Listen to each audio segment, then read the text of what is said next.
ने कहा शिव जी की समाधि खोलनी पड़ेगी और शिव जी ने मुझे भी आश्वासन दिया है कि मैं पार्वती संग ब्याह करूंगा, इसलिए शिव जी को तो जगाना ही पड़ेगा। चलो देवता लोग आए, शिव जी को जगाया, लेकिन शिव जी की समाधि नहीं खुली। फिर कामदेव को भेज दिया। कामदेव ने बसंत ऋतु को अपने साथ लिया, शिव जी को बहुत परेशान किया, लेकिन शिव जी की फिर भी समाधि नहीं खुली। अब तो कामदेव ने अपने पांचों बाण भेज दिए। भये काम बस जो किस तापस पान की को कहे, देखी चराचर नारी मई, जय ब्रह्ममय देखत रहे। ऐसा प्रभाव कामदेव ने शिव जी के ऊपर चला, धीरे धीरे महाराज शिव जी की समाधि खुल गई। और मैं कह रहा था, शिव जी की जो तीन आंखें हैं, जो बीच की आंख है उसमें आग भरी हुई है। जैसे ही शिव जी की तीसरी आंख खुली, कामदेव सामने ही था और कामदेव भस्म हो गया। तब शिव की सरनयन उगारा, चितवत काम भयो जय खारा। कामदेव भस्म हो गया, चारों तरफ हाहाकार मच गया। काम की पत्नी का नाम रति है। रति दौड़ दौड़ के आई और बोलने लगी, महादेव आपने मेरे पति को नष्ट कर दिया, अब मैं किसके सहारे रहूंगी। महादेव ने कहा, चिंता मत कर, तेरा पति फिर से जीवित होगा। बोले कब? तो महादेव बोले, जब यदुवंश कृष्ण अवतारा, होए हरण महामहिभारा। भगवान श्री कृष्ण का जब द्वापर युग में जन्म होगा और भगवान श्री कृष्ण का जो पहला पुत्र होगा वही तुम्हारा पति होगा। कृष्ण तनया होए पति तोरा, वचनो अन्यथा होए न मोरा। मेरा वचन मिथ्या नहीं होगा, द्वापर में तेरा पति वापस आएगा, अभी नहीं आएगा। तुरंत सप्तऋषि आए और उन्होंने कहा, बोले महाराज हम कब से आपकी समाधि खोलने का इंतजार कर रहे थे, आप चलो और तुरंत ब्याह करो। सारे ऋषिगण चले आए, आप ब्याह करो ब्याह।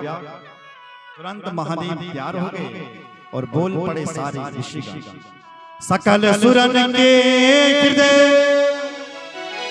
अस शंकर परम ऊंचा, निज नयन देखा चाहिए नाथ तुम्हार विवाह।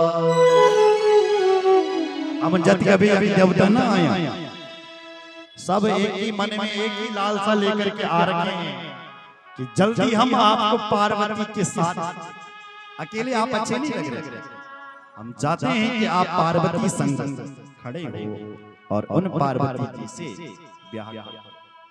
महादेव ने कहा, ठीक है तथास्तु, जल्दी करो ब्याह की तैयारी। ये तो भोले हैं, ठीक है। तुरंत देवताओं ने महाराज धुंदबियां बजाई। तब देवन धुंदबियां बजाई, बरस सुमन जय जय सुरराई। देवताओं ने जय जयकार की, शिव जी की ब्याह की तैयारी करो। तुरंत सप्तऋषिगण हिमाचल में गए और हिमाचल को समझाया कि हमने लगन निकाल दिया, तुम तैयारी करो। यहाँ यदि शिव जी की बारात की तैयारी कर लो, ठीक 15 मिनट बाद भगवान भोलेनाथ की हम बारात करेंगे। बोलो जय श्री राम। इधर हिमाचल जी के घर में जाकर के कह रहे हैं, हे हर से मुनि बचन सुनी, देख प्रीत विश्वास, चले भवन नाई सिर, गए हिमाचलवा। आधा सप्तऋषि शिव जी के पास गए, देवताओं के साथ रहे, और आधा ऋषि हिमाचल जी के घर में पहुंच गए, जिन्होंने हिमाचल के घर सुंदर सजा दिया। महाराज पार्वती जी ने अपनी सखी सहेली ब्याह की तैयारी की और तुरंत दिन बाद निकाल दिया। सुदिन सुन खुद सुचाई, वेग वेद विद लगन धराई, लगन पत्रिका धर दी जल्दी से भोले बाबा का। आज कल विवाह होने वाला, तुरंत कल आया और सारे देवता लोग विवाह की तैयारी करने लग गए। आश्चर्य हुआ, बोलो जय श्री राम। शिव जी की बारात में सभी लोग जितना भी देवता, ये तो वो तो पैंट कोट पहन करके तैयार हो रहे, लेकिन जो दूल्हा है उसको कोई तैयार नहीं कर रहा। अब भाई शिव जी को तैयार कौन करे? यहाँ बाराती तो तैयार हो गए, लेकिन जय की बारात होनी तैन को तैयार नहीं कौन कौन करे भोले बाबा को तैयार? तो जो शिव जी के गण थे, वही शिव जी के गण शिव जी को प्यार करने लगे। महाराज मुकुट अहि मोर सवारा, कुंडल कंगन पैरहि प्यारा, तन विभूति पटके हरि छाला। शिव जी के जो गण हैं वही शिव जी का श्रृंगार कर रहे हैं। सुन रहे हैं? शिवई सब गण करहि श्रृंगारा। बोलो जय सिया राम। एक ने कहा, भाई हमने सुना है जो दूल्हा बनता है ना, दूल्हा, उसके लिए सबसे पहले शेरवानी होनी चाहिए। शेरवानी तो अब आ गई, कोट पैंट होनी चाहिए उसके लिए। बोले हम भोले बाबा के लिए कोट पैंट कहां से लाए?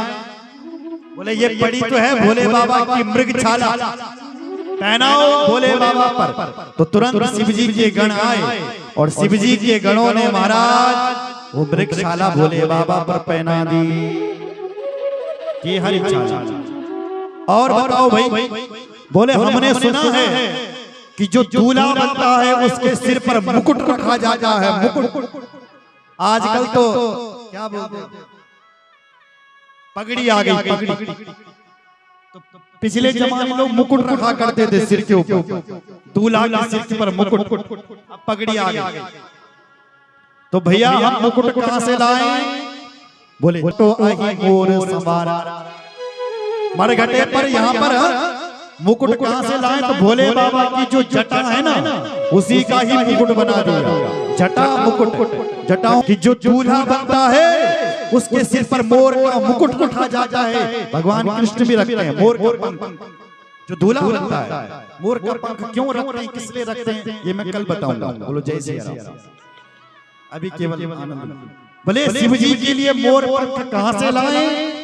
बोले एक काम करो, शिव जी के पास जो मणिधर सर्प है ना, जो मोर के पंख की तरह चमकता है, उसी को लगाओ मोर की जगह। तो शिव जी की जटाओं में एक सर्प टांग दिया जो मोर का काम कर रहा है। जटा मुकुट अहि मोर सवारा।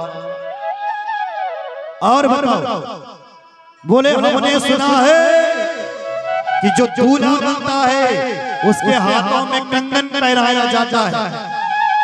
बोले भैया हम कंगन कहां से लाए? बोले ये पड़े तो हैं भोले बाबा के पास, छोटे छोटे सांप, इनको लाओ भोले बाबा के हाथ पे बांध दो। तो कुंडल कंगन पहना दिया, सर पहना दिए दोनों, और कान में दो बिच्छू लटका। और बताओ भाई, बोले हमने सुना है कि जो दूल्हा जब तैयार होता है तो अपने मुख पे पाउडर घुसता है ताकि थोड़ा गोरा दिख जाए। शिव जी के लिए पाउडर कहां से लाए? एक ने कहा अभी अभी किसी ने मुर्दा फूका है और उसकी सुंदर सुंदर राख पड़ी है, लाओ। तो वो राख लाई महाराज मुर्दे की, और भोले बाबा के मुख पे घुसने लगी। तन विभूति पटके हरि छाला, विभूति भोले बाबा के सुंदर सिर गंगा, नयन तीन उपजीत भुजंगा। और बताओ और क्या चाहिए दूल्हा के लिए? बोले हमने सुना है कि जो दूल्हा बनता है उसके गले में सुंदर माला, पैसों की माला हम यहाँ कहां से लाएं?